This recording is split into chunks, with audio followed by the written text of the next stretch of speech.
Yeah, if we stay within one key, you have to just come to the realization that every note in that key can be piled on top of any note in the key.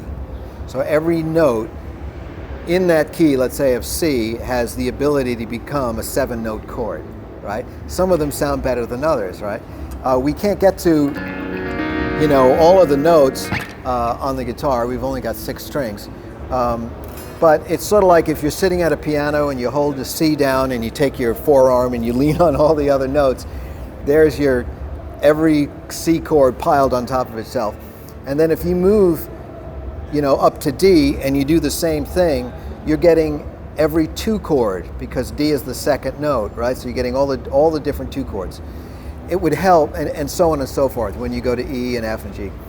So a person would have to also realize that in a major scale, each note can be harmonized to be a chord using the notes of the scale.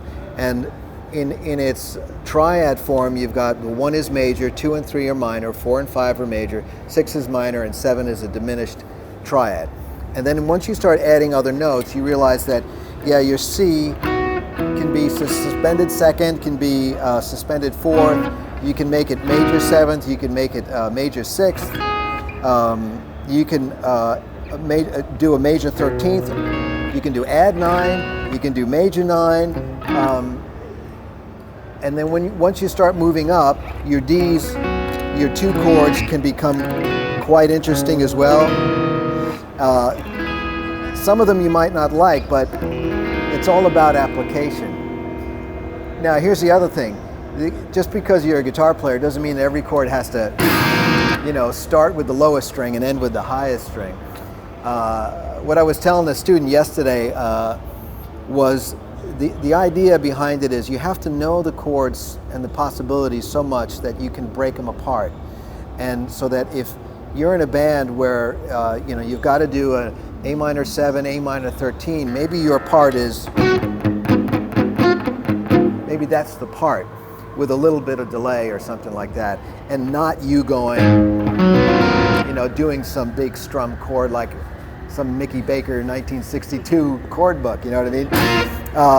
Since we live in a world of sound, and maybe you have another guitar player in the band, maybe he's doing the, and you're just doing the, the 2 notes that are the keystone notes of that chord. Those are things that you would know only if you said, okay, if I'm doing an A minor, do I know A minor and the triads everywhere, every possible place that they can be on the guitar? You should learn that, I would say. And then if you thought A sus4, then where is that everywhere?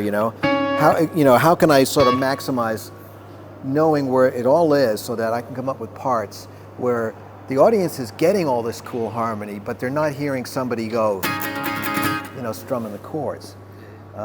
It all goes back to being, I think the freedom to play interesting stuff goes back to being exposed to these things. And unless you've got a great guitar player living with you, always showing you stuff every time you wake up, you've got to do it yourself. So you got to figure out a way to expose yourself to all this material, and you got to memorize it so that you never think about it. It just comes to you.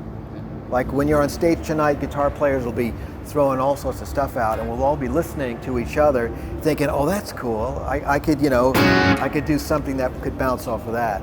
And that has to do with, you got to expose yourself to it so it becomes second nature.